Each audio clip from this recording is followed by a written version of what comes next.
မေတ္တာများများပွားလာတဲ့ပုဂ္ဂိုလ်တွေဟာဒီရှင်ထဲကဒေါသဟာ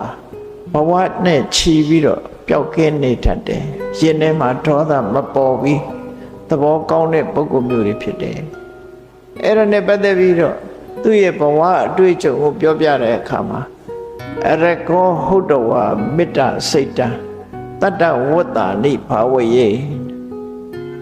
တတ္တကပ္ပိပြမနောပြမလောကေတတ္တမအကောဒနောဟာသူဟာဘယ်တော့မှစိတ်မဆိုးဘူးတဲ့ဘာကြောင့်စိတ်မဆိုးဘူးတာတုံးဆိုအတိတ်ဘဝတုန်းကအရကဆိုတဲ့ဆရာကြီးတူဖြစ်ခဲ့တယ်ယသိဆရာကြီးတူဖြစ်ခဲ့တယ်အဲ့ဒီယသိဆရာဖြစ်တဲ့အချိန်တုန်းက9 နှစ်ကြာအောင်မေတ္တာဘာဝနာနဲ့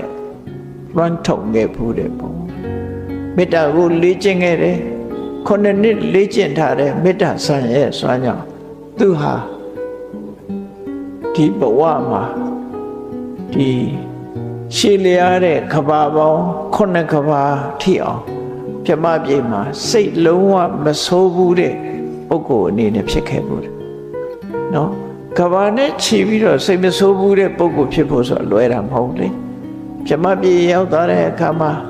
ပြမလောကမှာနေတဲ့အခါမေတ္တာကရုဏာမုဒိတာဥပေက္ခဆိုတဲ့ပြမစိုးတရားနဲ့နေတဲ့ပြမတွေမှာစိတ်ဆိုးတယ်ဆိုတာတစ်ခါမှမရှိဘူးအဲ့တော့လောကမှာစိတ်ဆိုးခြင်းတောင်မေ့သွားလောက်တဲ့အနေအထားမျိုးရှိတာစိတ်ဆိုးတယ်ဆိုတာဘယ်လိုတော့ဘယ်လိုဖြစ်တာကိုစိတ်ဆိုးတယ်လို့ခေါ်ရမှာတော့ဒေါသဆိုတာဘယ်လိုဟာတော့လို့မေးယူရလောက်သူ့ရဲ့ရင်ထဲမှာပျောက်ကွယ်သွားတယ်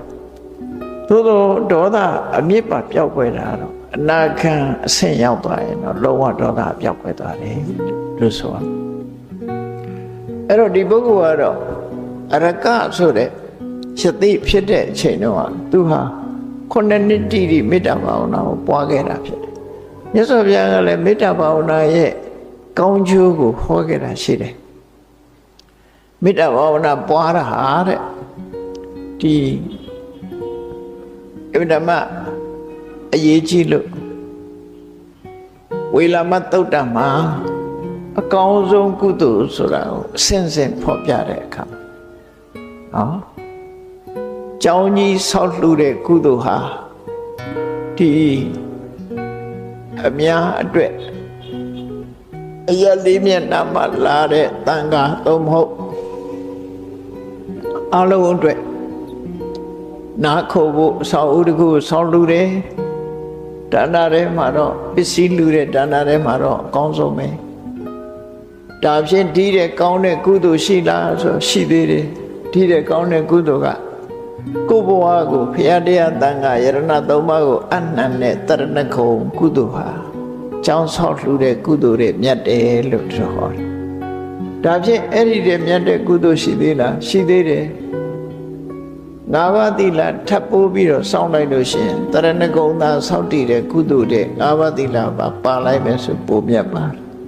ဒါဖြင့်အဲ့ဒီတဲ့မြတ်တဲ့ကုသိုလ်ရှိသေးလားလို့ဆိုရှိသေးတယ်ဘယ်ကုသိုလ်တော့ဆိုနန္တာလေးတရှူလောက်အချိန်ပိုင်းလေးပဲဖြစ်စေမေတ္တာဘာဝနာပွားပါနန္တာတရှူဆိုတာမြမပြေကလူတွေသဘောပေါက်ပါတယ်တဏခါသွေးကြောက်ပြင်းမောမှာတဏခါလေးသွေးပြီးတော့လက်ကလေးနဲ့ယူပြီးနှာဝတိတ်ပြီးတော့ရှူလိုက်တဲ့အချိန်ပိုင်းနန္တာတရှူလို့ခေါ်တယ်နော်အဲ့ဒီအချိန်ပိုင်းလေးပဲဖြစ်စေကိုယ့်ရင်ထဲမှာဒေါသပျောက်သွားအောင်မေတ္တာပွားလိုက်မယ်ဆိုရင်အဲ့ဒီကုသိုလ်ဟာခုနပြောတဲ့ကုသိုလ်တွေလည်းမြတ်တယ်။ဘာကြောင့်မြတ်တာတော့လို့ဆိုခုနကတရဏဂုံနဲ့သီလကသီလကုသိုလ်များတာဖြစ်တယ်။ကျောင်းလူတာကဒါနကုသိုလ်တရဏဂုံနဲ့သီလကသီလကုသိုလ်။ဟောဒါနတဲ့သီလကမြတ်တယ်။မေတ္တာဘာဝနာပွားရကြတော့သမထဖြစ်သွားတယ်။ဟောဘာဝနာဖြစ်သွားတယ်။ဒါကြောင့်မလို့မေတ္တာဘာဝနာဆိုတဲ့ဒါနသီလဘာဝနာသမထဘာဝနာပုံမြတ်တယ်ဒါဖြင့်ဒီတဲ့ကောင်းတဲ့ကုသိုလ်ရှိသေးတာဆိုရှိသေးတယ်အဲ့ဒီကုသိုလ်ကဘာလို့ဆိုဝိပဿနာကုသိုလ်လောကကြီးကမမြဲဘူးဆိုတာကိုအချိန်တိုင်းတာလေးတစ်ခုအတွင်းမှာပဲလက်ဖြစ်တည်းအချိန်လောက်တိုးတောင်းတဲ့အချိန်လေးပဲဖြစ်စေကိုတယောက်တည်းနေတဲ့အချိန်လေးမှာစဉ်းစားလိုက်ပါဝိပဿနာဉာဏ်လေးဖြစ်အောင်